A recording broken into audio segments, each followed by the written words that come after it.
The moving truck rumbled away down the quiet suburban street, leaving Anthony Wilson standing in front of his new home, surrounded by stacked boxes and the remnants of packing material.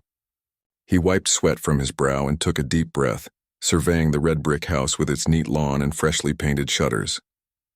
After 15 years of dedicated police work in the bustling city of Greenfield, he had finally achieved what many in his profession considered the pinnacle of success: becoming chief of police. Not bad for a kid from the East Side, he muttered to himself, a small smile playing on his lips as he remembered his grandmother's words about aiming high, despite the odds. The promotion had come with the opportunity to relocate to Oak Ridge, a picturesque suburb known for its excellent schools, low crime rate, and tight-knit community. Anthony had jumped at the chance, seeing it as the perfect place to build the next chapter of his career and perhaps even put down some personal roots. The neighborhood was everything. The real estate agent had promised: tree-lined, streets with spacious houses, well-maintained gardens, and a general air of prosperity. Children's bicycles leaned against fences, sprinklers created rainbows across emerald lawns, and the occasional jogger passed with a friendly wave. It felt like a scene from a television show about perfect American neighborhoods. Anthony reached for a box marked kitchen and hoisted it onto his shoulder. He had sent most of his furniture ahead and hired movers for the heavy lifting, but he preferred to handle his personal belongings himself. As he made his way up the front path, he couldn't shake the feeling of being watched. He turned, casually scanning the street. 3 houses down, an older woman with silver hair pulled into a tight bun stood on her porch, phone in hand, watching him intently. When their eyes met, she didn't smile or wave. She simply turned her head slightly while maintaining her position. Anthony raised his free hand in a friendly greeting anyway, having learned long ago that the first step to community policing was being a good neighbor. The woman didn't return the gesture. Give it time, he told himself. Not everyone warms up immediately. Inside, the house echoed with emptiness, waiting to be filled with life. Sunlight streamed through large windows, illuminating hardwood floors and freshly painted walls. Anthony set down the box and took another moment to appreciate his new beginning. At 42, he had achieved what his younger self could barely have imagined: becoming the first black chief of police in Oak Ridge's history. The appointment hadn't come without controversy. He had seen some of the online comments when the announcement was made, questioning whether he was qualified or suggesting he had been chosen to fill a quota. But the mayor and town council had been unanimous in their decision, citing his exemplary record, advanced degrees in criminal justice, and innovative community-based policing strategies he had implemented in his previous position. Anthony unpacked methodically, arranging his kitchen with the precision that had served him well throughout his career. Organization was second nature to him, a trait his ex-wife had both admired and found frustrating. "You can't schedule everything in life, Tony," she used to say. Perhaps she had been right about that, but old habits were hard to break. As afternoon faded into evening, he decided to take a break and explore his new neighborhood on foot. Walking had always helped him think, and he wanted to get a feel for the community he would be serving. He changed out of his sweaty t-shirt into a fresh one, grabbed his phone, and headed out. The evening air carried the scent of barbecues and freshly cut grass. Families gathered on porches, couples walked hand in hand, and the occasional child zoomed past on a scooter. Anthony took mental notes of street layouts, potential blind spots, and community gathering places, the professional in him never fully off duty. As he turned onto Oak Avenue, he noticed the silver-haired woman from earlier walking a small white dog. She was speaking with another neighbor, their heads close together in conversation. When they spotted Anthony, the conversation abruptly halted. He nodded politely as he passed, receiving a stiff acknowledgement in return. "Chief Wilson," a voice called from behind him. Anthony turned to see a middle-aged man jogging to catch up with him. He recognized him immediately as Councilman Richard Taylor, one of the town officials who had been present during his final interview. "I thought that was you," Taylor said, extending his hand. "Welcome to Oak Ridge. Getting settled in all right?" "Yes, sir. Just taking a walk to get my bearings," Anthony replied, shaking the offered hand. "Please call me Rich. We're neighbors now. I live just around the corner on Maple Street." The councilman gestured vaguely behind him. "My wife and I would love to have you over for dinner sometime. Help introduce you to some folks." "I'd appreciate that. It's always good to get to know the community outside of official capacity. Exactly my thinking. How about this weekend? Nothing fancy, just a backyard cookout. Some of the other council members and their families will be there too. Anthony agreed, and they exchanged phone numbers before parting ways. As he continued his walk, he noticed the silver-haired woman and her friend watching the exchange with obvious interest. Back home, Anthony spent the evening organizing his home office. Tomorrow would be his first official day at the Oak Ridge Police Department, and he wanted to be fully prepared. He had requested personnel files for all officers under his command and reports on any ongoing investigations. The department wasn't large, 25 officers serving a population of about 30,000, but he knew from experience that smaller departments often had their own unique challenges. His phone chimed with a text from his sister. "How's the new place? Mom wants to know if you've eaten anything besides takeout." Anthony smiled and sent back a photo of his kitchen, now neatly organized with actual cooking supplies. "Tell her I'm a grown man who can feed himself. All good here. The neighborhood seems nice, if a bit reserved." His sister replied almost immediately, "Give them time. They'll love you once they get to know you. Just be your charming self." Anthony set the phone down and walked to the window. The street was quiet now, porch lights creating pools of golden light in the growing darkness. In one of those houses lived the silver-haired woman who had watched him so intently. He wondered what she saw when she looked at him. A new neighbor? The new police chief? Or just a black man who didn't fit her image of who belonged in this neighborhood? He had encountered such attitudes before, and had learned not to jump to conclusions. Sometimes what looked like prejudice was simply wariness of newcomers. Either way, he wouldn't let it distract him from his purpose here. His thoughts were interrupted by movement across the street. A family was returning home, parents and 2 teenage children unloading groceries from their car. The father glanced up, spotted Anthony in the window, and waved enthusiastically. Anthony returned the gesture, feeling a small weight lift from his shoulders. Not everyone was going to be as cold as the silver-haired woman. As he finished unpacking his books, a collection that ranged from criminal justice textbooks to his beloved mystery novels, Anthony's phone rang. It was Mayor Reynolds. "Chief Wilson, I hope I'm not disturbing you." "Not at all, Mayor, just getting organized for tomorrow." Good. Listen, I wanted to check in and make sure you're settling in okay. And to give you a heads up, there's been some chatter around town about your appointment." Anthony's hand tightened slightly on the phone. "What kind of chatter?" "Nothing you need to worry about. Just the usual small-town gossip when something changes. Oak Ridge hasn't had a new police chief in 12 years, and some folks are set in their ways. But the council stands firmly behind you. I appreciate that, Mayor, and I appreciate the honesty. That's how we'll work best together, Chief. No surprises. Now, about tomorrow's introduction ceremony at the station. We're keeping it simple, as you requested. Just the department staff, council members, and a few community leaders. The local paper will be there, too." They discussed the details for a few more minutes before ending the call. Anthony stood in his half-organized living room, thinking about what the mayor had said.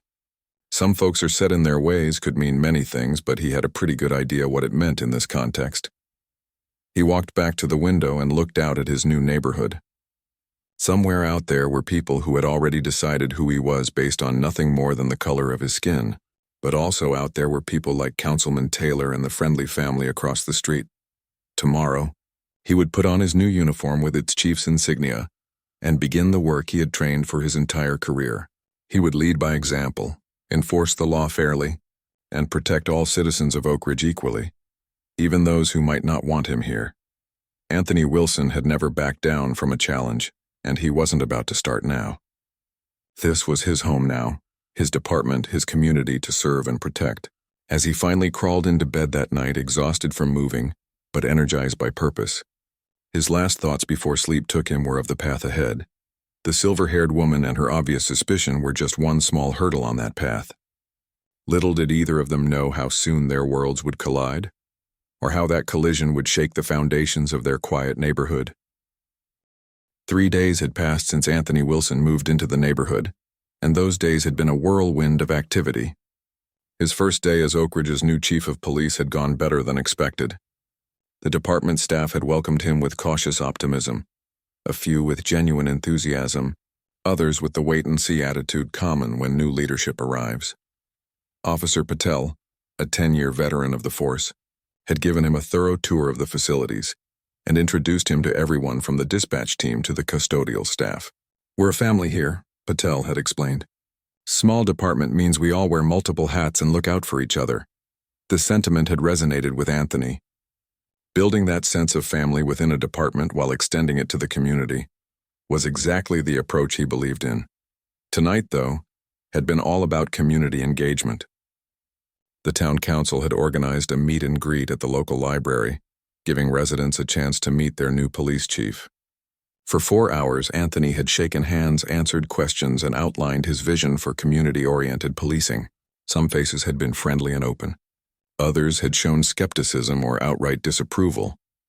The silver-haired woman from across the street had been there too, hanging back near the refreshment table, watching his interactions without approaching. Anthony had learned her name from the sign-in sheet, Eleanor Blackwell, resident of Oak Ridge for 42 years, widow of a former bank manager. Now, as the digital clock on his dashboard showed 9:47 p.m., Anthony pulled into his driveway, exhausted but satisfied with the day's progress. He'd changed out of his formal uniform after the event, opting for dark jeans and a navy button-down shirt for the drive home. Tomorrow would bring an early start with a breakfast meeting with the mayor, followed by his first official department-wide briefing.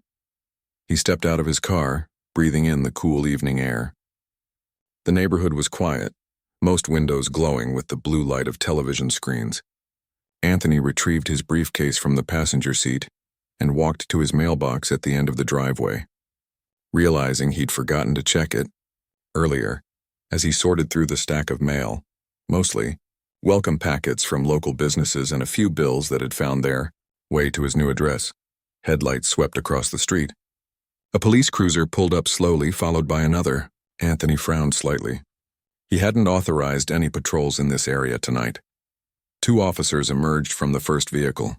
Even in the dim streetlight, Anthony recognized Officer Ramirez and Officer Chen, both rookies who had been with the department less than 2 years. They approached cautiously, hands not near their weapons but in that ready stance that came from academy training. "Good evening, officers," Anthony called out, keeping his voice casual while mentally reviewing what could have brought them here. "Everything all right?" Before either could respond, movement from across the street caught his attention. Eleanor Blackwell was marching toward them, her silver hair gleaming under the streetlights, a small dog trailing behind her on a leash. "That's him," she called out, pointing directly at Anthony. "That's the suspicious man I called about." Anthony's stomach tightened, though his expression remained neutral, a skill honed through years of tense situations. Officer Ramirez stepped forward, recognition dawning on his face. "Ma'am, he's been coming and going at all hours," Eleanor continued, cutting him off. "I've seen him watching houses on the street. Today he was standing outside for nearly 20 minutes just looking around. This isn't the kind of neighborhood where people just wander around after dark." Officer Chen's eyes widened as she looked between Eleanor and Anthony. "Ma'am, do you know who—" "And I've never seen him before last week," Eleanor pressed on. "Suddenly he's here with all these boxes and now he's getting mail? People like him don't just move into Oak Ridge without everyone knowing about it. I want to see some identification." The tension in the air was thick enough to cut with a knife. Anthony noticed lights coming on in nearby houses, curious neighbors peering through blinds at the scene unfolding on their quiet street. "Mrs. Blackwell," Anthony said calmly, using her name deliberately, "I understand your concern for the neighborhood. Community vigilance is actually something I encourage," she blinked, surprised that he knew her name and perhaps thrown by his measured tone. "Officers Ramirez and Chen," Anthony continued, turning to the increasingly uncomfortable-looking officers, "thank you for responding promptly to a concerned citizen's call. That's exactly the kind of responsive policing I expect from my department." The moment the words "my department" left his lips, Eleanor Blackwell's expression shifted from righteous indignation to dawning horror. Officer Ramirez cleared his throat. "Mrs. Blackwell, this is Chief Wilson, our new head of police. He moved in earlier this week. For once," Eleanor seemed at a loss for words. "If you'd still like to see my identification," Anthony said, reaching slowly for his wallet, "I'm happy to provide it. As I was telling everyone at tonight's community meeting at the library, Transparency between police and citizens is essential for building trust. He held out his police ID and driver's license. Officer Chen, who looked like she wanted to sink into the ground, glanced at them briefly and nodded. "Everything's in order, ma'am," she said quietly. "The chief is just checking his mail at his own residence." Neighbors had begun to emerge from their homes now, gathering in small clusters on lawns and porches to watch the scene unfold. Anthony spotted Councilman Taylor among them, his expression a mix of concern and embarrassment. Eleanor's face had flushed a deep red. Her dog, sensing the tension, began to whine at her feet. "I don't understand," she stammered. "Nobody told me the new police chief was—" She stopped abruptly. "Was moving into your neighborhood." Anthony finished for her, his voice still calm but with an edge of steel beneath. "Or was there something else about me you weren't expecting, Mrs. Blackwell?" The silence that followed was deafening. In that moment, everyone present understood exactly what had happened and what had almost been said. Anthony turned to the officers. "Thank you again for your prompt response. I appreciate your dedication to the job. We'll discuss community patrol protocols at tomorrow's briefing." The dismissal was clear, and the officers nodded, relief evident on their faces. "Yes, sir. Good night, Chief," Ramirez said before they retreated to their vehicles. As the cruisers pulled away, Anthony turned back to Eleanor, who remained frozen in place, her dog now sitting patiently at her feet. "Mrs. Blackwell," he said, keeping his voice low enough that the gathering neighbors couldn't hear. "I understand this may not be what you expected. Change rarely is. But I want you to know that as Oak Ridge's chief of police, my job is to ensure the safety and well-being of every resident in this town, including you." He paused, letting his words sink in before continuing. "I hope that with time, you'll come to judge me by my actions and character rather than by assumptions. Now it's getting late and I have an early start tomorrow. Good night." With that, Anthony turned and walked calmly to his front door. Aware of the eyes following him, Eleanor's stunned gaze, the curious neighbors and Councilman Taylor, who had begun making his way across the street with a determined expression. Inside, Anthony closed the door and leaned against it, finally letting out the long breath he'd been holding. The confrontation had been inevitable, he supposed. Better to have it happen now directly than to have whispers and sidelong glances follow him for months. His phone buzzed with a text from Officer Patel. "Just heard what happened from Chen. You okay, Chief?" The message brought a small smile to Anthony's face. Word traveled fast in small departments. He typed back, "All good." Teachable moment for everyone involved. A knock at the door interrupted his thoughts. Through the peephole, he could see Councilman Taylor standing on his porch alone. Anthony opened the door, greeting the councilman with a nod. "Rich, come in if you'd like." Taylor stepped inside, running a hand through his hair. "Chief Wilson, I can't begin to tell you how mortified I am about what just happened. Eleanor Blackwell doesn't represent this community's values, doesn't she?" Anthony asked quietly, gesturing for Taylor to take a seat in the sparsely furnished living room. "She's lived here for over 40 years. That's longer than most of your council members." Taylor sighed heavily. "Fair point. But please believe me when I say that most people here are good folks who just want a safe place to live and raise their families. Eleanor, she's from a different generation. Prejudice isn't generational, Rich, it's learned and chosen," Anthony replied, taking a seat across from Taylor. "And it can be unlearned too. That's part of what community policing is about, breaking down barriers and building understanding." The councilman nodded slowly. "How do you want to handle this? The mayor will hear about it by morning, and there will be calls for some kind of official response." Anthony considered for a moment. His first instinct was to downplay the incident, to prevent it from defining his early days as chief. But there was also an opportunity here. "Let's use this," he said finally. "Not to punish Mrs. Blackwell or make an example of her, but to start a real conversation about assumptions and community safety. I'll address it briefly at tomorrow's department briefing and at the council meeting next week." Taylor looked relieved. "That's remarkably measured of you, given the circumstances." Anthony shrugged. "Getting angry won't change anything. Actions will. Now, if you don't mind, I've got an early start tomorrow." After showing the councilman out, Anthony returned to his half-unpacked living room and sank into his favorite chair. He thought of Eleanor Blackwell's face when she realized who he was. The shock, embarrassment, and something else. Fear, perhaps. Fear of change, of the unfamiliar, of having her worldview challenged. He would see her again tomorrow, and the day after that, and the day after that.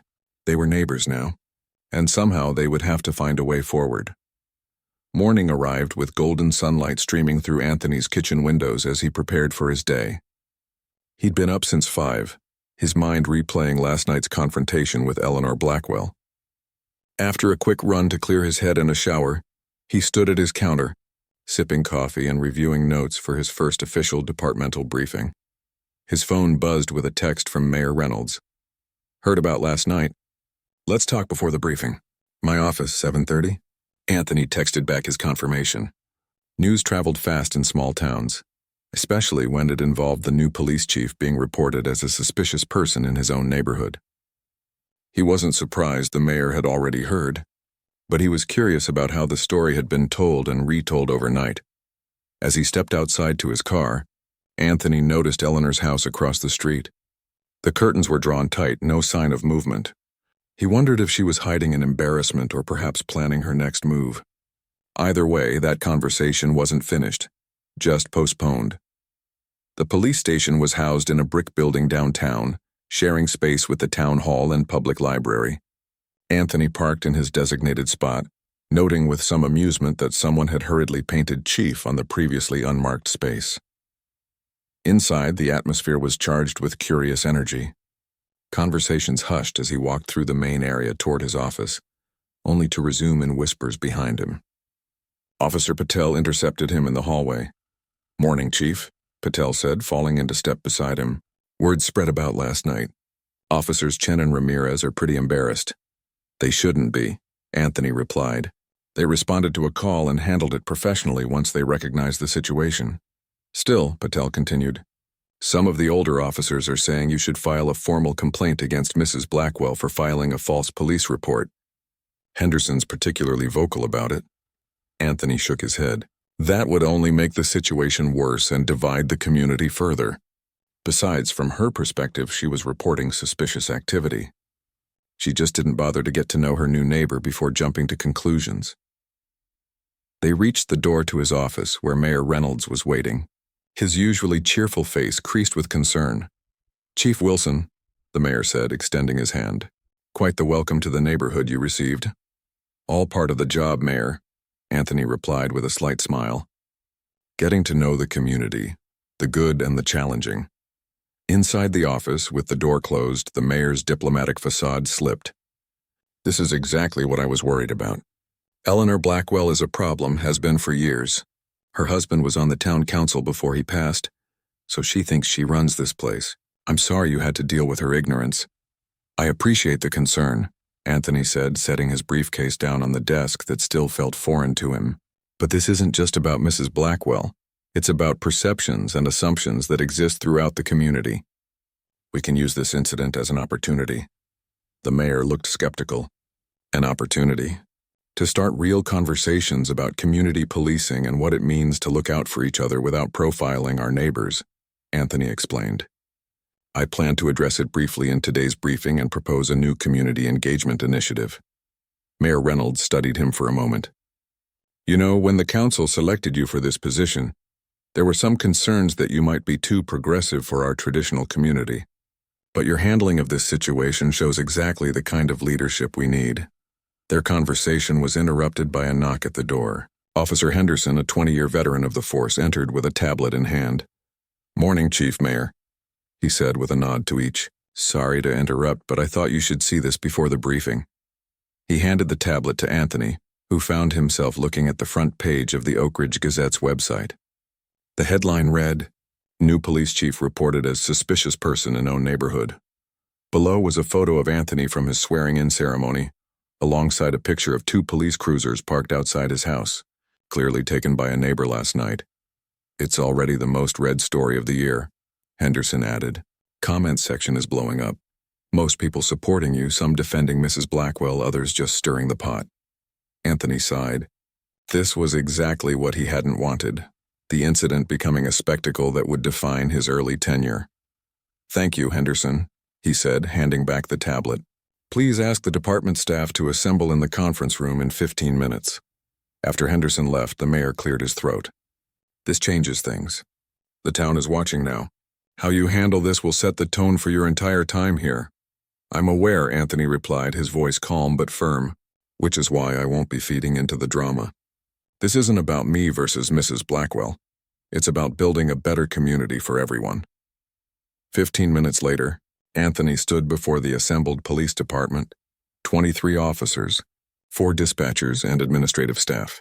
The room was silent, all eyes on him. "Good morning, everyone," he began. "I know many of you have heard about what happened last night outside my home. Yes, I was reported as a suspicious person while checking my own mailbox. A few uncomfortable chuckles rippled through the room. I see some of you find that ironic or amusing, and on some level it is. But I want to address this directly because how we respond matters.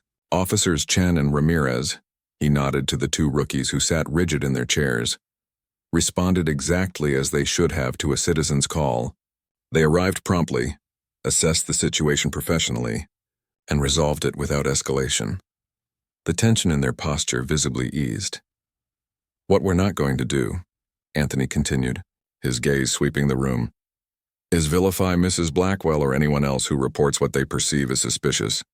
Our job is not to judge citizens for making calls, but to respond appropriately and educate when necessary." Officer Henderson raised his hand. "With respect, Chief, she racially profiled you. That can't just be swept under the rug." Anthony nodded, acknowledging the comment. "You're right, Henderson. What happened involved prejudice and assumptions. But our response as a department won't be to punish Mrs. Blackwell. Instead, we'll use this as a catalyst for the community engagement initiatives I was planning to introduce anyway." He moved to the whiteboard and began outlining his vision: neighborhood meet and greets, where officers would introduce themselves to residents on their beats, coffee with a cop events at local businesses, ride-along programs for community leaders, and a civilian advisory board to improve transparency. The goal, he explained, isn't just to react to incidents like last night, but to prevent them by building real relationships between police and the community we serve. When people know their neighbors, including their neighbors who wear badges, they're less likely to make assumptions based on appearance. By the time the briefing ended, the energy in the room had transformed from awkward tension to cautious optimism. Several officers lingered afterward to offer support or ask questions about implementing the new initiatives. As the room cleared, Officer Patel approached. "That was well handled, Chief, but there's something else you should know. Mrs. Blackwell is waiting in the lobby." Anthony raised an eyebrow. "Is she here to file a complaint?" "Actually," Patel replied, looking slightly confused, "she's asking to speak with you. She brought muffins." 5 minutes later, Anthony walked into the lobby to find Eleanor Blackwell perched uncomfortably on a bench, a basket covered with a checkered cloth beside her. When she saw him, she stood quickly, smoothing her cardigan with nervous hands. "Mrs. Blackwell," Anthony greeted her, keeping his tone neutral. "This is a surprise." "Chief Wilson," she replied, her voice quieter than it had been last night. "I wondered if you might have a moment to speak privately." Anthony gestured toward a small conference room off the lobby. "Of course." Once inside with the door closed, Eleanor seemed to struggle with where to begin. She placed the basket on the table between them. "These are blueberry muffins," she said finally. "My husband always said they were the best in town." "Thank you," Anthony said, waiting for what was clearly more to come. Eleanor took a deep breath. "I want to apologize for last night. My behavior was inappropriate." "I appreciate that," Anthony replied. "May I ask what prompted this visit?" The apology could have waited until we crossed paths in the neighborhood. She glanced down at her hands. "My grandson called me this morning. He saw the article. He was not pleased with his grandmother. Said I embarrassed the family and myself.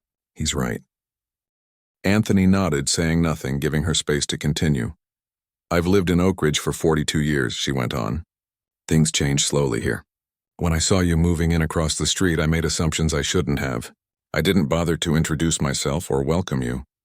Instead, I watched and worried and eventually called the police." "And how do you feel now, knowing who I am?" Anthony asked, the question deliberate. Eleanor met his eyes directly for the first time. "Embarrassed. And foolish. But also," she hesitated, "relieved in a way." You handled the situation with more grace than I deserved. You could have had me charged or at least publicly humiliated me. Instead, you were a gentleman.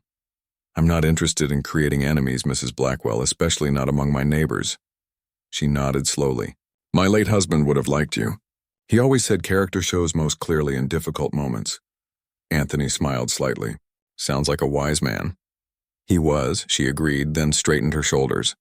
I won't take more of your time.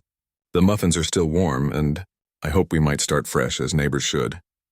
As Eleanor stood to leave, Anthony had a sudden thought. Mrs. Blackwell, would you be interested in serving on the Civilian Police Advisory Board I'm forming? We need longtime residents who know the community well. The surprise on her face was evident. You want me? After last night? Precisely because of last night, Anthony replied. Different perspectives make for better policy. And transformation happens through engagement, not isolation. Eleanor studied him for a long moment before a small, genuine smile crossed her face. I'd be honored, Chief Wilson. And please call me Eleanor. The story of Eleanor Blackwell calling the police on her new neighbor, only to discover he was the town's new chief of police, spread through Oak Ridge like wildfire. By the following week, everyone had an opinion on the matter. The incident had transformed from a private neighborhood confrontation into a public conversation about community, prejudice, and change. Anthony noticed the ripple effects everywhere he went. At the grocery store, people would either approach him directly with supportive comments or avoid eye contact altogether. The local coffee shop owner offered him free drinks for a week to make up for Eleanor's nonsense, which Anthony politely declined. Even the children at school crossings seemed to look at him with newfound curiosity, whispering to each other as he drove past in his marked police vehicle. But nowhere were the effects more evident than at the town council meeting scheduled for Tuesday evening. The council chambers, normally occupied by a handful of dedicated local government enthusiasts, were packed to capacity. Residents lined the walls, some carrying hastily made signs with messages like Oak Ridge welcomes all and judge character, not color. Local news had sent a reporter and photographer, and the mayor looked both nervous and excited by the unprecedented turnout.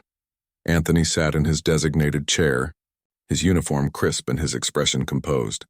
He'd anticipated this public interest and had prepared accordingly, reviewing his community policing proposals and practicing responses to likely questions. What he hadn't expected was to see Eleanor Blackwell herself seated in the front row, her silver hair neatly styled and her back straight as a board. Their eyes met briefly, and she gave him a small nod of acknowledgement. Since their conversation in the police station conference room 3 days ago, they had maintained a cautious but civil neighbor relationship, exchanging brief greetings when crossing paths but nothing more. Anthony had given her space, understanding that her journey from embarrassment to actual change would take time. Mayor Reynolds called the meeting to order with 3 sharp raps of his gavel. Good evening, everyone. It's wonderful to see such civic engagement tonight. We have our regular agenda to get through, but I recognize that many of you are here because of recent events involving our new police chief. We'll address that matter after our scheduled business. The crowd murmured with impatience, but the council proceeded with its agenda, approving street repairs, discussing the upcoming fall festival, and voting on a new playground for the town park. Anthony paid careful attention, making mental notes about community priorities and local politics. Finally, after 90 minutes of regular business, Mayor Reynolds addressed the elephant in the room. Now, regarding the incident involving Chief Wilson last week, I know many of you have questions and concerns. Chief Wilson has prepared some remarks and will outline his community policing initiatives, after which we'll open the floor for public comment. Anthony approached the podium, acutely aware of every eye in the room watching him. He placed his notes on the wooden surface but didn't immediately refer to them. Instead, he looked out at the gathered community, faces young and old, of various backgrounds, all waiting to see how he would address the controversy. Good evening, he began, his voice steady and clear. For those who haven't had the chance to meet me yet, I'm Anthony Wilson, your new chief of police. I've been in law enforcement for 15 years, with experience ranging from patrol duty to community outreach to departmental leadership. I moved to Oak Ridge because I believe in what this community can be, a place where everyone feels safe, respected, and heard. He paused, letting his words settle before continuing. Many of you have heard about what happened outside my home last week. I was reported as a suspicious person while checking my own mailbox. The officers who responded handled the situation professionally, and the matter was resolved without incident. A murmur ran through the crowd. Anthony held up his hand slightly. I know some of you are angry on my behalf. Others may be uncomfortable discussing issues of bias and prejudice in our community. But I believe we have an opportunity here, not to point fingers or assign blame, but to ask ourselves how we can build a better Oak Ridge for everyone. He outlined his community policing initiatives, the neighborhood meet and greets, the civilian advisory board, the increased foot patrols designed to help officers know the residents they served. As he spoke, he noticed heads nodding in approval, including several council members. These programs aren't a response to what happened to me, Anthony clarified. They're approaches I've seen work in other communities, bringing police and residents closer together as partners in public safety. What happened last week simply underscores why this work is so important. As he concluded his remarks, the applause was immediate and enthusiastic. Mayor Reynolds returned to the podium, looking relieved at the positive reception. Thank you, Chief Wilson. Now we'll open the floor for public comment. Please keep your remarks to 2 minutes and remember that this is a public forum where we treat each other with respect. Hands shot up across the room. The mayor pointed to a middle-aged man in a plaid shirt. Mr. Cooper, you're first. Cooper stood, clearing his throat nervously. I just want to say that what happened to Chief Wilson is a disgrace. Mrs. Blackwell should be ashamed of herself, and the council should consider whether someone with her attitudes should be allowed to. Point of order, Anthony interrupted, surprising everyone, including the mayor. We agreed that this forum would focus on moving forward constructively, not on criticizing individuals. Mayor Reynolds nodded. Chief Wilson is right. Please keep comments focused on community improvements, not personal attacks. Cooper sat down looking chagrined. The next speaker, a young woman who introduced herself as a high school teacher, spoke about incorporating the police department into community education efforts. Several other residents offered suggestions or voiced support for Anthony's initiatives. Then, unexpectedly, Eleanor Blackwell raised her hand. A hush fell over the room as the mayor hesitantly acknowledged her. Eleanor stood, her hands trembling slightly but her voice firm. Many of you know me. I've lived in this town for over 4 decades. My husband served on this very council, and last week I made a terrible mistake based on assumptions and, yes, prejudice. The room was utterly silent now. Anthony could almost feel the collective intake of breath. I reported, Chief. Wilson is suspicious simply because he was new to the neighborhood and didn't look like what I expected a neighbor to look like. Eleanor's voice cracked slightly, but she pressed on. I was wrong. Deeply wrong. And while I've apologized privately to Chief Wilson, I feel I owe this community an apology, too, for not living up to our best values. She turned slightly to face Anthony directly. Chief Wilson showed me more grace and understanding than I deserved. Instead of public humiliation, he offered me a chance to be part of the solution by serving on his civilian advisory board. That's the kind of leadership our town needs, and I'm grateful for it. As Eleanor returned to her seat, the crowd's reaction was mixed. Some applauded, others whispered to their neighbors, and a few sat with arms crossed, expressions unchanged. Anthony caught her eye and nodded slightly in acknowledgement of her courage. The meeting continued for another hour, with residents offering various perspectives and suggestions. By the end, the council had unanimously approved funding for Anthony's community policing initiatives, and volunteers had signed up for the Civilian Advisory Board and Neighborhood Ambassador programs. As people filed out of the chambers afterward, Anthony found himself surrounded by residents wanting to introduce themselves, offer support, or discuss specific neighborhood concerns. From across the room, he spotted Eleanor speaking with a young black couple who had recently moved to town. She appeared to be offering them her phone number, gesturing toward her neighborhood with a welcoming smile. Officer Patel approached Anthony as the crowd finally thinned. Quite a meeting, Chief. Looks like you've got the town behind you. Not everyone, Anthony replied, nodding toward a small group of older residents who had left without speaking to him, their disapproval evident in their body language. Change takes time and not everyone will come around, but this is a good start. Later that evening, as Anthony walked home from the town hall, Enjoying the cool night air and the chance to process the events of the day, he noticed a car slowing beside him. The window rolled down to reveal Councilman Taylor. "Need a ride, Chief?" "It's a long walk back to our neighborhood." Anthony shook his head with a smile. "Thanks, but I enjoy walking." "Helps me think," Taylor nodded. "That was something tonight, wasn't it?" Eleanor Blackwell publicly admitting she was wrong. "Never thought I'd see the day." "People can surprise you when given the chance," Anthony replied. "You know," Taylor said thoughtfully, "when we hired you, we were looking for someone who could modernize our police force. I don't think any of us expected you'd end up changing the whole town." Anthony chuckled. "The town meeting was just a beginning, Rich. Real change happens day by day, conversation by conversation. We've got a long road ahead." As Taylor drove away, Anthony continued his walk, noting the homes and businesses that made up his new community. In some windows, he spotted the Oak Ridge welcomes all signs that had appeared at the meeting.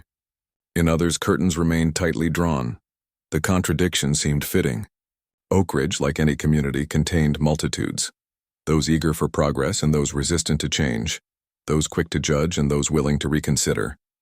His job wasn't to force transformation overnight, but to create the conditions where it could grow naturally.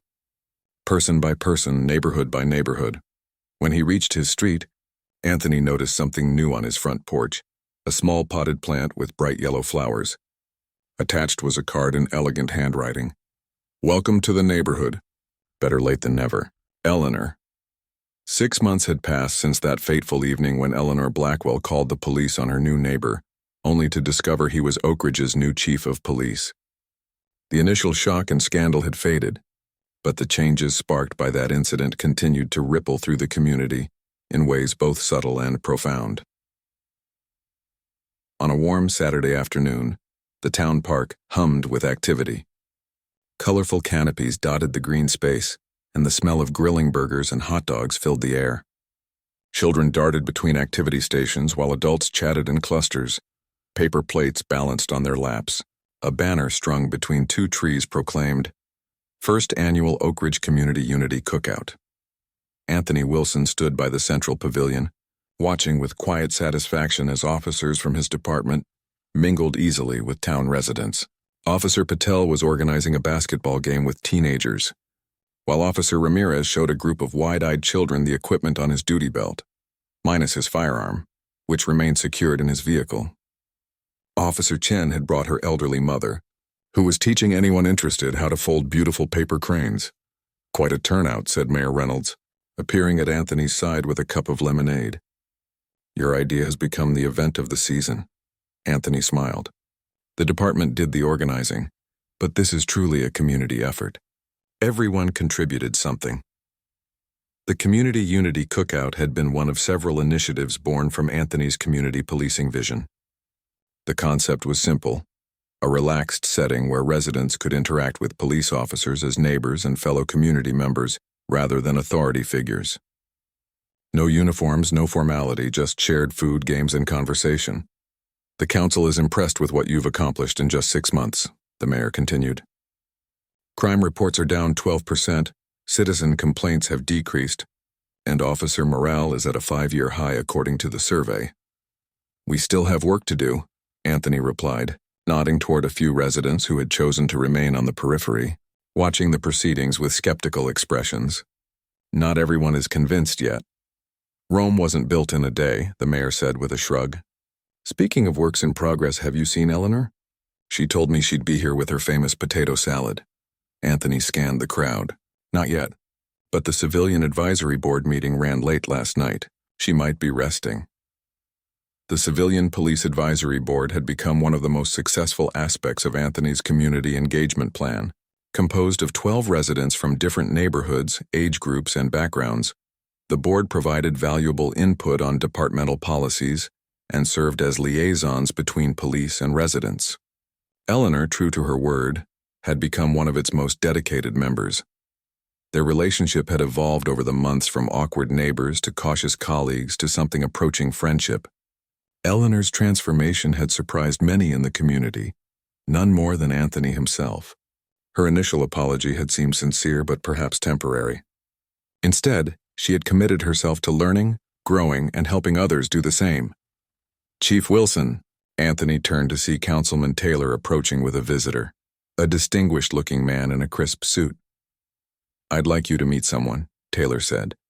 "This is Robert Johnson from the State Law Enforcement Standards Commission. He's heard about your community policing initiatives and wanted to see them in action." As Anthony shook hands with the visitor, he noticed a familiar silver-haired figure entering the park. Eleanor Blackwell walked slowly but purposefully, carrying a large covered dish. What caught Anthony's attention, however, was not the potato salad but her companions, the young black couple he had seen her speaking with after the town council meeting months ago, now pushing a stroller with a baby inside. "Excuse me, gentlemen," Anthony said. "There's someone I need to greet." He made his way across the park, stopping occasionally to chat with residents and officers. By the time he reached Eleanor, she had set up her dish at the food table and was cooing at the baby in the stroller. "Mrs. Blackwell," he greeted her warmly. "I was beginning to think you'd miss the festivities." Eleanor straightened up with a smile. "And miss seeing my handiwork in action?" "Not a chance, Chief. You remember the Washingtons, don't you? They moved into the Peterson house 2 doors down from me." "Of course," Anthony shook hands with the couple. "How are you settling in?" "Very well," Mr. Washington replied. "Thanks in large part to Mrs. Blackwell here. She's been our unofficial welcome committee, neighborhood guide, and babysitter all rolled into one." "He exaggerates," Eleanor said, though she beamed with pleasure. "I'm just being neighborly." Mrs. Washington adjusted her sleeping baby's blanket. "She's being modest." When some of the older residents gave us cold shoulders, Eleanor marched right over and introduced us personally to everyone on the block. Said times were changing in Oak Ridge and they could either get on board or get out of the way. Anthony raised an eyebrow at Eleanor, who had the grace to look slightly embarrassed. "Perhaps I was a bit forceful," she admitted. "But after what I learned from my own mistake with you, I couldn't stand by and watch history repeat itself." Their conversation was interrupted by Officer Henderson, who approached with an urgent expression. "Chief, we've got a situation at the playground. 2 fathers arguing over something that happened between their kids." "Getting heated," Anthony nodded. "I'll handle it. Excuse me, folks." He followed Henderson to the playground area, where 2 men stood toe-to-toe, voices raised and fingers pointing. A small crowd had gathered, and several children watched with wide, worried eyes. Anthony stepped between them calmly. "Gentlemen, I'm Anthony Wilson, Chief of Police.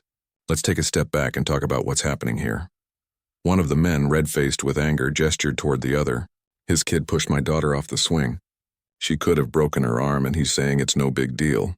The second man threw up his hands in frustration. "It was an accident. Kids playing. And your daughter is fine. She didn't even cry. You're blowing this way out of proportion." Anthony held up a hand. "I understand you're both upset, but this isn't helping your children." He nodded toward the 2 kids in question, a boy of about 7 and a girl perhaps a year younger, who stood a few feet away, looking miserable. "Sir," Anthony addressed the first father, "is your daughter hurt?"